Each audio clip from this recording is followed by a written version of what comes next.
하나님의 말씀은 로마서 14장 17절과 18절 교독을 하시겠습니다.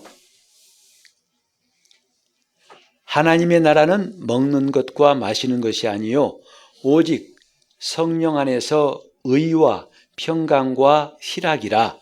이로써 그리스도를 섬기는 자는 하나님께 기뻐하심을 받으며 하나님께도 칭찬을 받느니라. 아멘. 여러분, 하나님이 나를 사랑하시는 거 아시나요? 또 믿으시나요?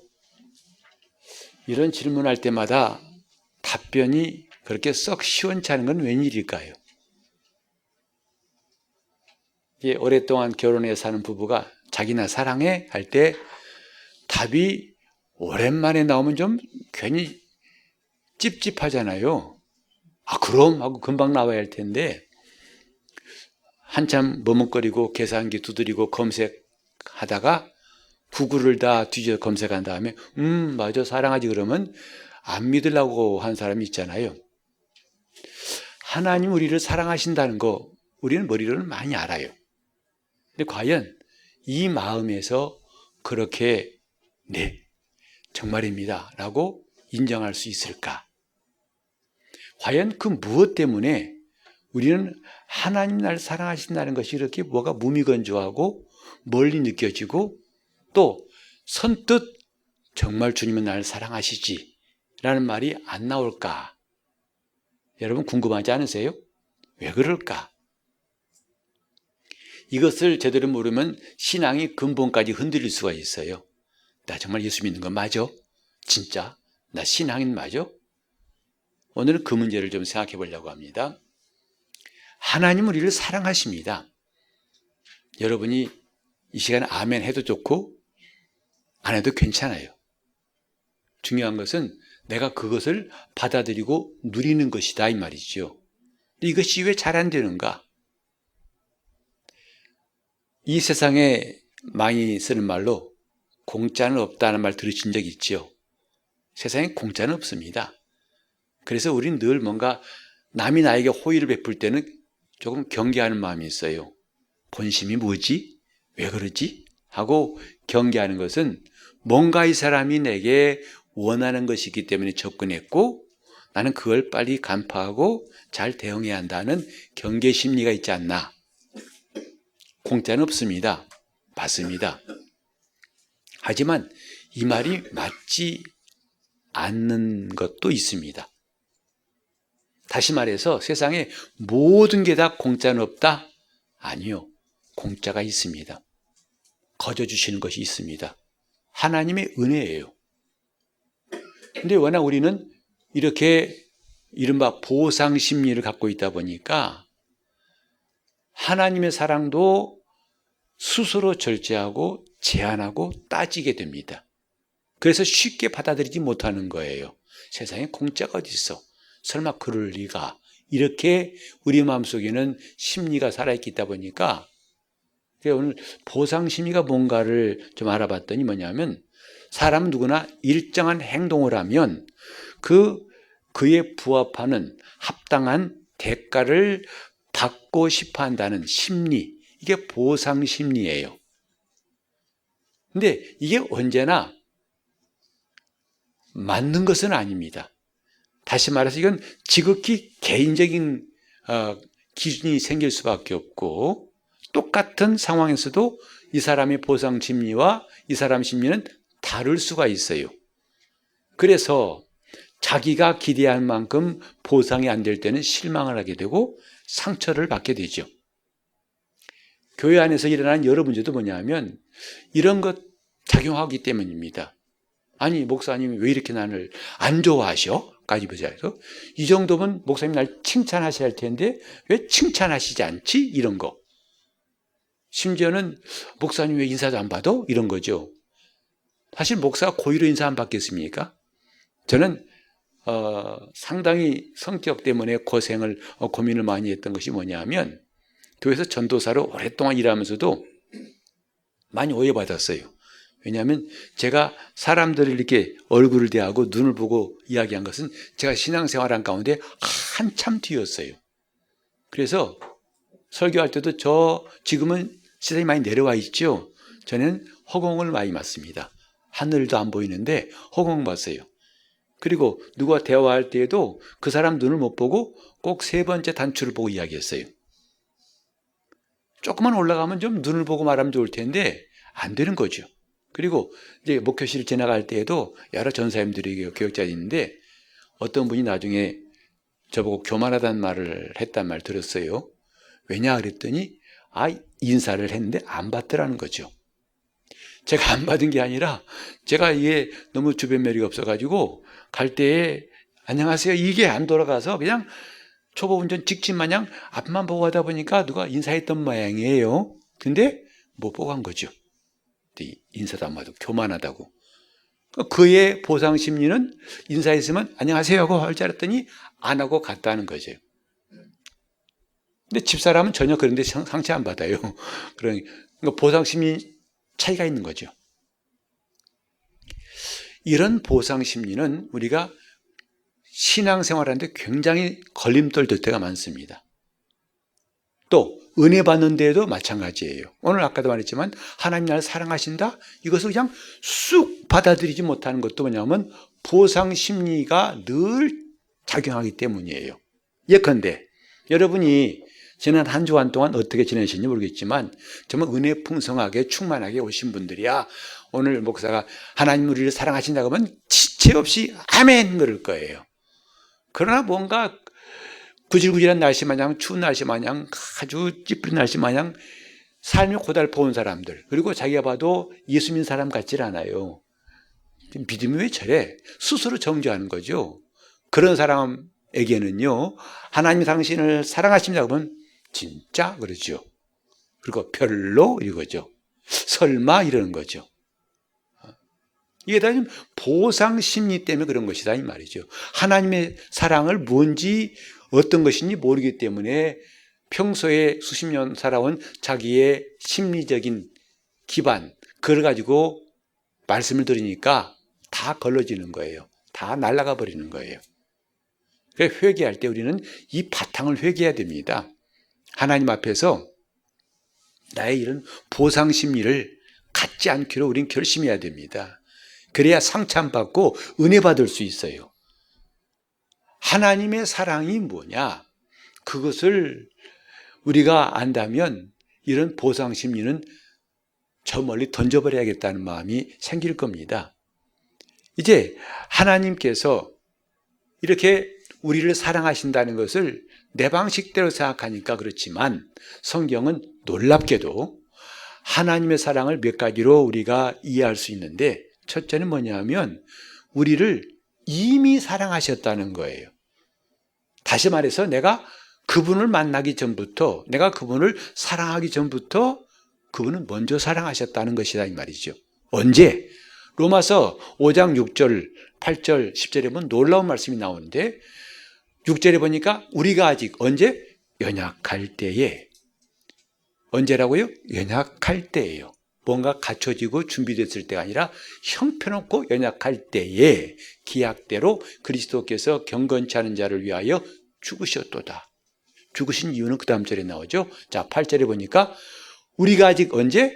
죄인 되었을 때에 그리스도께서 우리를 위하여 죽으심으로 하나님께서 우리에 대한 자기 사랑을 확증하셨느니라. 더 놀라운 말씀 있죠. 10절에 보면은 곧 우리가 언제?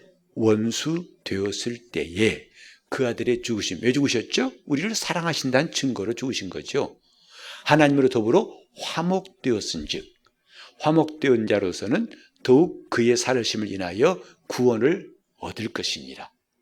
다시 말해서 하나님 우리를 사랑하신 것은 우리 생각과 상상을 뛰어넘어요. 가장 비참하고 가장 연약하고 가장 형편없고 정말 나 자신도 나를 용납할 수 없는 그때에 이미 하나님 우리를 사랑하셨다고 했어요. 이걸 성경은 몇 번 지금 로마서도 5장 6절과 8절과 10절 점점 크레센도로 강력하게 더 강하게 말씀하고 있지 않습니까? 우리는 보통 그러잖아요. 남자가 만났을 때 당신을 처음 본 순간 아찔했어요. 한눈에 반했어요. 그전까지는 아찔한 거 없었죠. 그전까지는 반한 거 없었어요. 그전까지는 사랑하지 않았어요.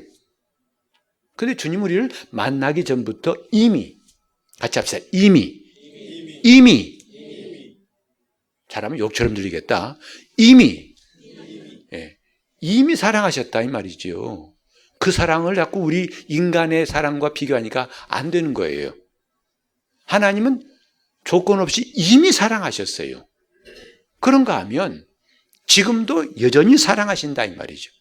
요한복음 13장 2절에 보면요, 예수께서 세상을 떠나 아버지께로 돌아가실 때가 이미 이른 줄 아시고 세상에 있는 자기 사람들을 사랑하시되 끝까지 사랑하시니라 그랬어요. 그 사랑은 인간 사랑처럼 들쭉날쭉 변화 불쭉 있다 없다 뒤집어졌다 엎어졌다 하지 않습니다. 그게 하나님 우리를 사랑하시는 사랑이에요. 그러니 얼마나 좋은지 몰라요. 제가 좋아하는 찬송 가운데 214장의 첫 가사가 뭐냐면 변찮는 주님의 사랑과, 우리는 이걸 너무나 많이 잊어버리고 살고 너무나 인정하지 않는 것 같아요. 변찮는 주님의 사랑, 변찮는 주님의 사랑. 내 모양이 이래도, 내 형편이 이래도, 내 처지가 이래도, 내 삶이 이래도, 내가 살아온 것이 이래도 주님은 그것 때문에 나 그만 사랑할란다 하지 않았어요. 호세아 2장 19절과 20절에 놀라운 말씀이 있죠. 내가 내게 장가들어 영원히 살겠다. 그때 그분이 장가드시는 혼수품이 기가 막혀요. 의와 공변과 은총과 긍휼과 또한 진실함으로 네게 장가들리니 내가 나를 여호와인 줄 알리라. 하나님의 사랑은 이런 겁니다. 그러니 인간의 어줍지 않은 보상심리로는 아예 갖다 붙이지 말라는 거예요. 변치 않고 지금도 우리는 언제든지 하나님 나 이런데 지금 사랑하세요? 물론 그럼 한 번도 그분은 글쎄란 말 하신 적이 언제든지 그럼 나 이렇게 예배 주일날도 안 나오고 그러는데 괜찮으세요? 그래서 사랑하세요? 사랑하지. 내가 이번 주에 이렇게 형편없는 죄를 지었어요. 사랑하세요? 사랑하지. 이게 성경의 가르침이에요. 그런가 하면 그 사랑은 예수 안에 있는 자에게는 결코 끊어지지 않는다 이 말이죠. 내가 예수 안에 있는 한 이 사랑은 단절되지 않습니다. 우리 한번 아주 선포하듯이 로마서 8장 35절부터 9절까지를 또박또박 큰 소리로 내 혼이 들을 수 있도록 함께 선포했으면 좋겠어요. 시작. 누가 우리를 그리스도의 사랑에서 끊으리요?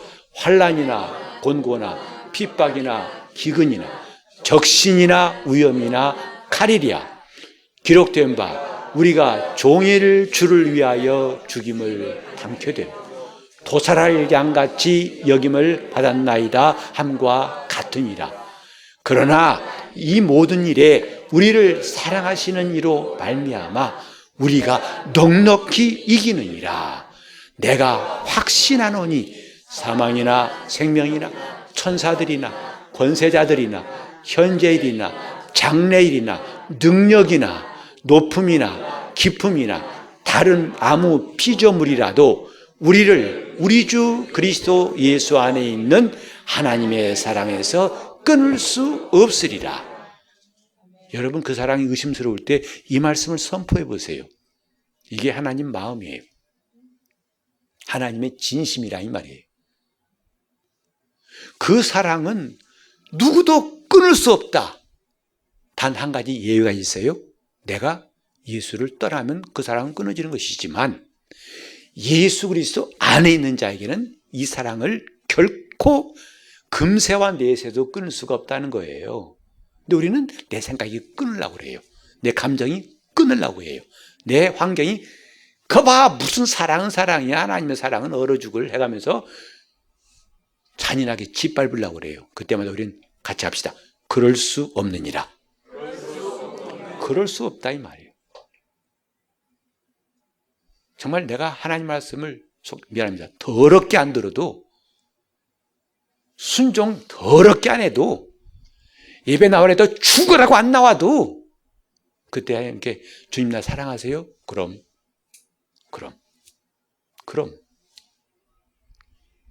이게 성경 말씀인데 우리는 이 말씀을 덮어두고 순전히 내 기분대로 내 생각대로 내 감정대로 내 형편대로 판단하니 이러니까 원수 마귀가 좋아할 수밖에 없지요. 너 내 밥이다 그런 거죠. 너 내 밥이야. 너는 평생 내 밥이야. 얼마나 징그럽습니까? 평생 주님의 사랑을 받아야 할 텐데 평생 마귀의 밥이 된다면 끔찍하잖아요. 그 시작이 뭐냐? 이거예요. 그 보상 심리로부터 출발한 내 판단. 아유 하나님 나 사랑하지 않으실 거야. 아이 난 낯짝이 있지. 에이 소용없어. 에이 내가 포기해야 돼. 그래 네가 포기한 거야. 주님 포기하신 게 아니고. 그리고 또 한 가지는 왜 선뜻 아멘이 나오고 그렇지 라고 이 말이 안 나오냐면 너무 커서 그래요. 그 사랑이 엄청나서 그래요. 여러분 지구가 얼마나 빨리 이 공전하는지 아세요? 누가 계산한 거 보니까 1초에 30km 간대요. 그 무거운 지구 덩어리가. 그리고 이 지구가 돌아가는 소리 여러분 들리십니까? 그 자동차만 지나가도 왱 하고 지나가는데 이 큰 지구가 움직이는 게 소음이 안 난다는 것도 이상하죠. 그래서 어떤 분은 굉음이란 말을 씁니다. 정말 사람이 감당할 수 없는 엄청난 소리가 난다는 것인데 우리 귀에는 안 들릴 뿐이에요. 소리가 안 나기 때문에 안 들리는 게 아니라 너무 커서 안 들리는 거죠. 여러분 지구 돌아가는 거 느끼세요?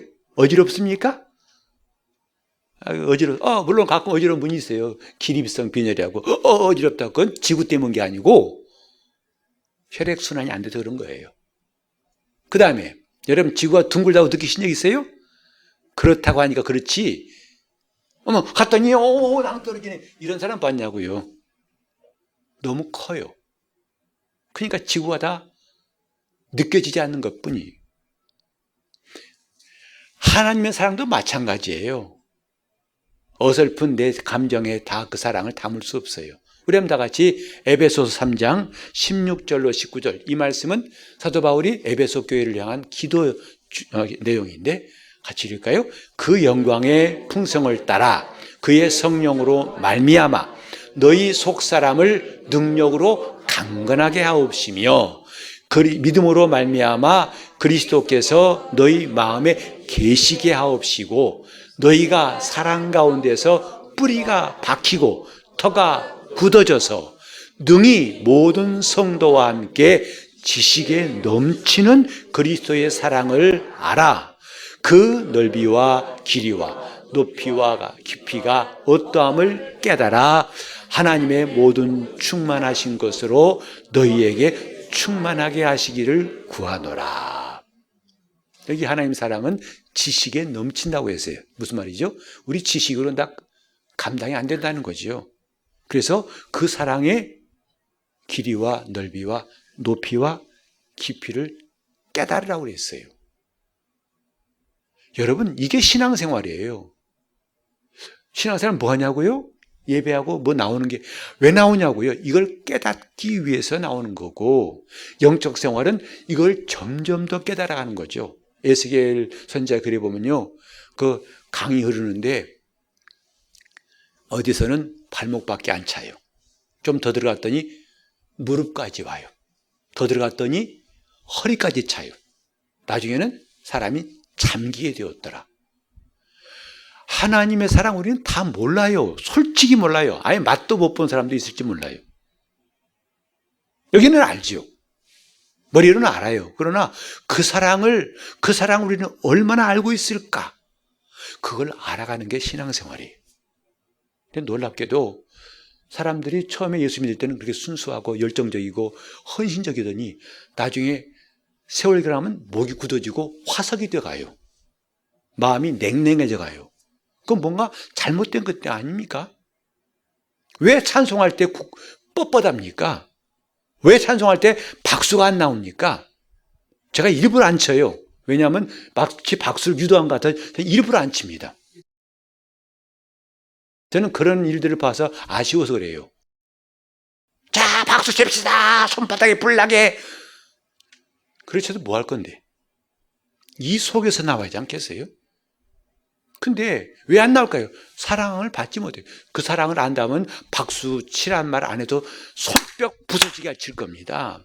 그 사랑 안다면요, 봉사란 말 하기 전에 미리와 봉사하고 있을 것이고, 기도하기 전에 미리와 기도하고 있을 것이고, 근데 뭐냐, 사랑을 별로 몰라요. 머리로는 잔뜩 하는데 그 길이와 넓이와 높이와 깊이를 몰라요. 예수 수십 년 믿어도 하나님 사랑한다는 거 나중에는 빳빳한 화석이 되어버렸어요. 그래놓고도 직분 자래요. 그래놓고 나중에 주님 앞에 가면 상 받을 거 기대하고 있어요. 과연 그럴까? 끔찍한 겁니다. 오늘 지금 우리 신앙이 화석화되고 있지 않나 좀 돌아봤으면 좋겠어요. 왜 우리는 기쁨이 없을까요?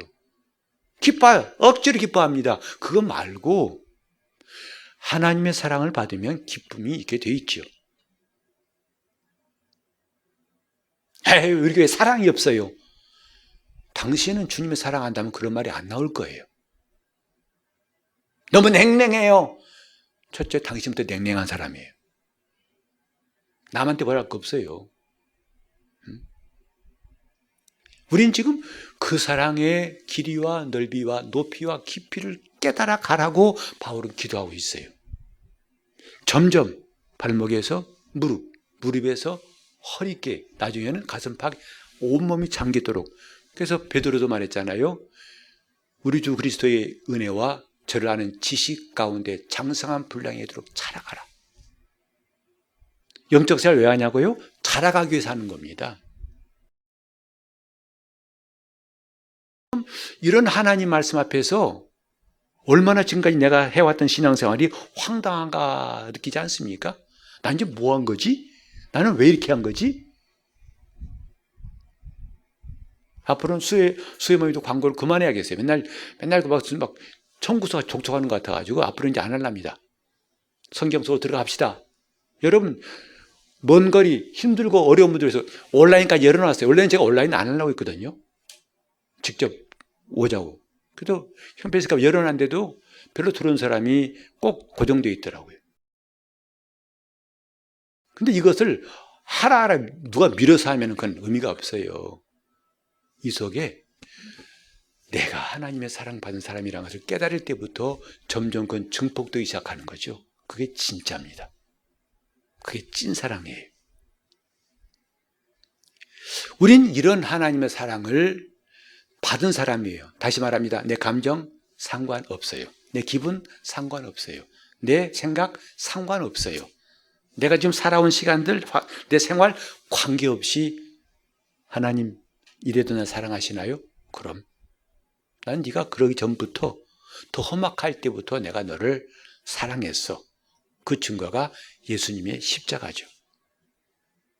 그래서 우리는 이제 담대히 말하세요. 나는 하나님의 사랑받은 사람. 이건 틀린 말이 하나도 없어요. 100% 맞는 말입니다. 같이 할까요? 나는 하나님이 사랑하신 사람. 좀 개면적고 멋쩍어도 관계없어요. 그건 내 감정일 뿐이에요. 이건 하나님의 진실이다 이 말이죠. 자, 하나님은 나를 사랑하신다. 시작. 하나님은 나를 사랑하신다. 이건 100% 맞아요. 이건 조금도 의심할 바가 없어요. 그런데 여기서 머물러 버리는 사람이 많더라. 그나마 이 사랑을 못 느끼고 뭐하는 사람보다는 사랑은 받았어요. 그래서 하나님 사랑이 너무 감사하고 찬송도 잘 나오고 좋은데 거기서 끝나버린 사람이 많더라 이 말이지요. 진짜 아쉬운 거죠. 올림픽 경기에 나갔는데 배 아파가지고 경기를 못 뛰었어. 그건 소용없어요. 그건. 하나님 우리를 사랑하심을 깨달은 사람에게 하나님이 그래 너 기분 좋지? 편안하지? 너 잘 되지? 기쁘지? 그래 나 그러려고 너 사랑한 거야. 아니요. 이 사랑은 내가 하나님께 받는 사랑은 내가 아무것도 한 것이 없어요. 그냥 거저 주신 것이다 이 말이죠. 근데 이 사랑을 하나님이 공짜로 거저 주셨다고 해서 너무 오해하지 말라. 그래서 우리 한번 고린도후서 6장 1절을 같이 봅시다. 고린도후서 6장 1절 시작. 우리가 하나님과 함께 일하는 자로서 너희를 권하노니 하나님의 은혜를 헛되이 받지 말라. 헛되이 받지 말라. 은혜가 많으니까 요새 값싼 은혜가 많아요. 나 사랑하셔. 나는 자유한 사람이야. 율법에 의해서 자유한 사람이니까 건들지 마, 따지지 마. 목사님 왜 자꾸 일을 하지 마세요. 나는 자유한 사람이에요. 난 성도예요. 노 타치. 그래서 자기 예수 믿기 전에 자기 몸의 종노릇하고 자기 마음대로 살아왔던 걸 똑같이 반복하고 있어요. 율법의 정죄에서 해방되었다. 할렐루야. 맞아요. 해방되었어요. 그러나 하나님이 자유를 주신 것은 그 자유로 방종하게 하신 것은 아니란 말이죠. 목적이 있다 이 말이죠. 그 사랑받은 사람에게 너는 그 사랑을 헛되이 받지 말라고 바울은 경고하고 있어요. 헛되이 받지 말라. 값싼 은혜가 정말 위험한 겁니다. 그래서 나는 기뻐요. 정말 기쁘죠. 근데 그 다음에 그걸 끝이에요. 마치 초대 예루살렘 교회가 한꺼번에 3,000명이 돌아와 침례받고 엄청나게 부흥을 일으켰을 때에 늘 모여서 찬송하고 기도하고 참여하고 구제하고 할렐루야 할렐루야 할 때 하나님께서 강제로 흩으신 것이 스데반 집사의 순교 사건이죠.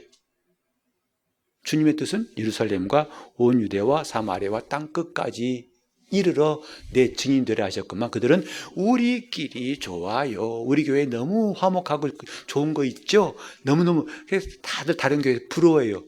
좋습니다. 그렇지 않은 교회는 낫겠죠. 그러나 거기서 멈춰버린 것은 참 아쉽습니다. 왜? 우린 그 다음 문제를 봅시다. 하나님의 은혜는 헛되이 받는 게 아니다. 곧 자기 자신을 위해서 정욕을 위해 받으면 안 된다는 것입니다. 주님이 나 이 땅에서 좀 편하게 잘 살게 하려고 십자가에 달리신 것이 결코 아니거든요. 뭘까? 또 한 가지 우리가 조심할 게 뭐냐면 하나님의 은혜를 갚으려고 하지 마세요. 굉장히 이 놀라운 은혜 내 평생 은혜 갚겠습니다. 굉장히 멋있는 말인데 그건 정말 위험한 말입니다. 하나님의 은혜는 갚지도 말고 갚을 수도 없다는 걸 알아야 됩니다. 갚으려고 한 것부터가 그게 교만한 거예요. 하나님에는 갚을 수가 없어요. 근데 그래도 은혜 받고 나서 그나마 갚으려고 한 사람은 양심이라도 있지라고 누가 생각할 겁니다. 그건 양심이 아니라 보상 심리에서 그런 거예요. 그래서 하나님 이렇게까지 하셨네요. 조금은 드려야지. 다는 못 드리고 그냥 10분의 1은 드려야지. 10분의 2는 드려야지. 이것도 옳지 않습니다. 이런 예화가 있더라고요.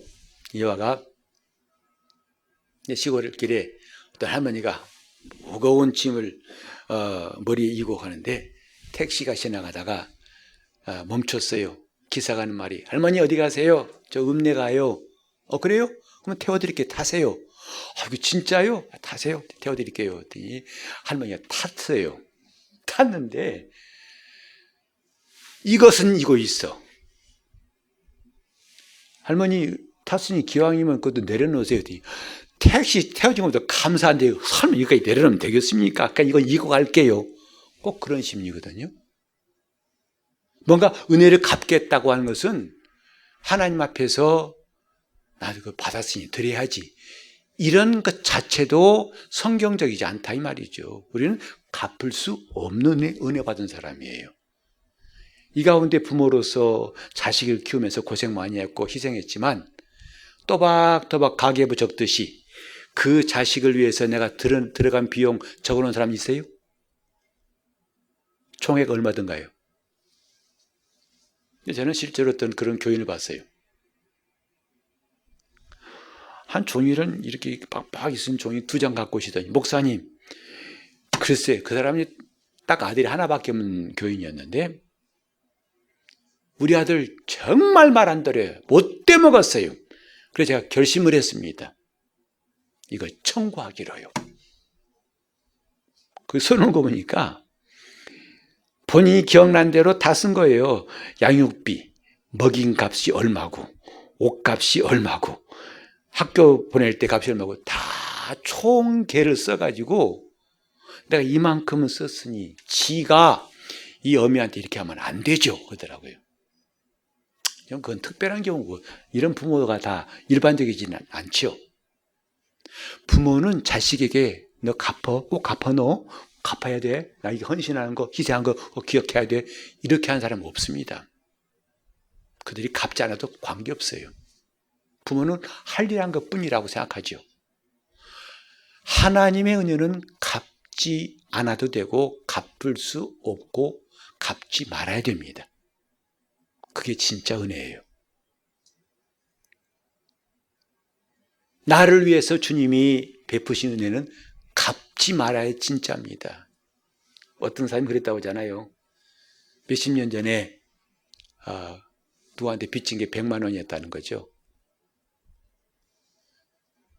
그 당시 30년 전에 100만 원하고 지금 100만 원은 같지 않잖아요. 근데 자기가 무슨 마음이 들어가지고 갚아야겠다 하고 가서 100만 원 줬다 하더라고요. 아니 갚습니다. 오늘부로 마음이 편안합니다 한다는 거죠. 그 사람은 착각한 거예요. 진짜 갚으려면 그 당시 물가를 감안해 갚아야지. 지금 화폐가 뚝 떨어진 이 시점에 100만 원하고 그때 갚겠냐고요. 은혜라는 것은 갚는 게 아닙니다. 그냥 빚지는 거예요. 주님 앞에 우리는 빚진 자로 사는 사람들이지 그걸 조금이라도 갚으려는 것은 주님도 실망하실 거예요. 그럼 우리는 과연 뭐 할 것이냐? 이제 우리가 할 일은 주님을 기쁘시게 하는 일이 남아있다 이 말이죠. 주님을 기쁘시게 하는 것. 진짜로 은혜 받은 사람이라면 할 일이 뭐라고요? 주님을 기쁘시게 하는 것. 그러니까 하나님의 사랑받는 건 내가 조금도 할 것이 없어요. 그냥 받으면 돼요. 심지어는 마음의 부담, 머리카락만도 없이 그냥 받으면 돼요. 언제든지. 그 다음에 우리가 할 일은 하나님을 기쁘시게 하는 게 남아있던 거죠. 그래서 본문의 18절에 나온 말씀이 바로 그 말씀이잖아요. 이로써 그리스도를 섬기는 자는 그랬어요. 그 사람이 누군데? 하나님을 기쁘시게 하고 사람에게 칭찬을 받느니라. 우리 성도의 생활은 다른 게 없습니다. 교회 생활은 다른 게 없습니다. 어떻게 하면 잘할 것인가? 답이 여기 나와 있어요. 하나님을 기쁘시게. 하나님을 기쁘시게. 우리가 교회에서 조그마한 봉사하더라도 그 봉사를 정말 잘할 수 있는 게 뭐냐면 하나님을 기쁘시게 한다면 최고로 잘한 겁니다. 그게 누구냐? 그리스도를 섬기는 사람이다 이 말이죠. 우리가 정말 은혜 받았다면, 정말 하나님의 사랑을 받은 사람이라면 이제부터 우리가 해야 할 일은 하나님을 기쁘시게 하는 것이다.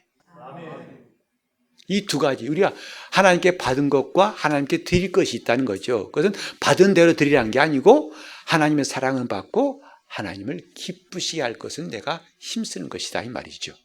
이게 신앙생활의 양대 축 두 날개예요. 하나님의 사랑을 받고 하나님을 기쁘시게 하자. 하나님의 사랑을 받고 하나님을 기쁘시게 하자. 이게 정상적인 신앙생활이에요. 이 둘 중에 하나라도 없으면 그건 치우친 겁니다. 그러니까 하나님을 섬기라고만 강조하는 것도 자칫하면 율법주의 될 수 있어요. 자기는 기쁨도 없고 하나님의 사랑 받은 적도 없는데 하나님을 섬기는 거죠. 고된 노동입니다. 고행입니다. 그런가 하면 하나님의 사랑은 많이 받았다고 하는데 도무지 그분을 섬기질 않아요. 하나님을 기쁘시게 하지 않습니다. 이게 값싼 은혜 받은 사람들이고 이 사람들은 결국은 자기 마음대로 사는 것을 예수 믿기 전이나 예수 믿은 다음이나 똑같은 사람들이 이 사람 나중에 심판받습니다. 아십니까? 심판받습니다. 우리는 지금 심판에 대한 말씀을 너무 소홀히 하는 것 같아요. 물론 예수를 믿는 사람, 예수 안에 있는 사람은 결코 심판받지 않습니다. 하지만 성경은 산자와 죽은 자를 심판하실 것에 대해서 말씀하고 있어요. 뭘까요? 이렇게 우리가 올해 내내 들었던 혼의 구원과 직결되는 말씀이죠. 혼의 구원을 이루는 것, 한마디로 말하면 하나님의 사랑을 받고 하나님을 기쁘시게 하는 것이라고 할 수가 있습니다. 그 사람은 결단코 심판받지 않습니다. 그러나 이 둘 중에 하나에 치우치면 그건 반드시 주님이 판단하실 때가 남아있다고 생각합니다. 우린 지금 뭐냐? 그냥 내가 편안한 게 중요한 게 아니에요. 먼저 필요한 게 뭐냐면 하나님의 사랑받는 자 되시기 바랍니다. 하나님이 정말 나를 사랑하시다는 걸 언제 어디서든지 그냥 조금도 망설이지 않고 아멘 할 수 있는 사람, 이 사람이 성령 충만한 사람이에요. 그 사람은 이제 할 일이 뭐냐면 너무 좋아 너무 좋아 너무 좋아, 정말 옛날이 지옥 같은데 지금은 천국이야. 아니, 천국은 아직 그게 아니에요. 이제 내가 할 일은 하나님을 섬기는 것이다 이 말이죠. 그러려면 딴 길로 가지 말자고 이제 곧 찬송할 거예요. 딴 길로 가지 말자. 딴 길이 뭔데? 하나님을 섬기는 일을 하지 않는 게 딴 길이에요. 우린 조그만 어떤 일 하더라도 하나님을 기쁘시게 하는 일이 돼야 할 텐데 그분을 기쁘시게 하는 일이 아니면 다 헛수고이고 딴 길이다 이 말이에요. 자, 제가 하나님을 기쁘시게 합시다 하면 여러분 딴 길로 가지 맙시다 합시다. 하나님을 기쁘시게 합시다. 하나님을 기쁘시게 합시다. 딴 길로 가지 맙시다. 여러분 예배 한 순서를 맡으시더라도 하나님을 기쁘시게 하겠다는 그 뜻만 있다면 여러분 성공할 수 있어요. 지극히 작은 봉사라도 그분을 기쁘시게 하는 뜻이 사라지는 순간부터 여러분 딴 길로 가는 거예요. 우리는 이제부터 하나님 앞에서 하나님의 사랑을 받고 하나님을 기쁘시게 하기를 예수 이름으로 축원합니다. 통성으로 기도하실 때 내가 이제부터 딴 길로 가지 않고 우리 주님의 사랑을 그 길이와 넓이와 높이와 깊이를 점점 깨닫고 주님을 기쁘시게 하는 사람 되기 원합니다. 통성으로 기도하시겠습니다. 하나님 아버지, 우리가 지금까지 신앙생활을 해왔다는 것이 얼마나 이 성경의 가르침과 멀리 있었다는 것을 깨닫습니다. 이제부터 우리 하나님의 사랑을 머리로만 알지 않고 그 길이와 넓이와 높이와 깊이를 우리 마음에 더 많이 점점 더 발목에서 무릎으로 무릎에서 허리춤으로 허리춤에서 가슴팍으로 아니 나중에 온몸에 잠길 때까지 이렇게 주님의 사랑을 알게 도와 주시옵시고 이처럼 사랑받는 성도들이 이제 주님을 기쁘시게 하는데 전심할 수 있도록 이런 놀라운 변화가, 이런 놀라운 역사가 우리 교회에 충만하게 도와주시옵시고 지금까지 살아왔던 딴 길로 가지 않기로 다짐하는 시간 되게 하여 주시옵소서. 예수 이름으로 기도합니다.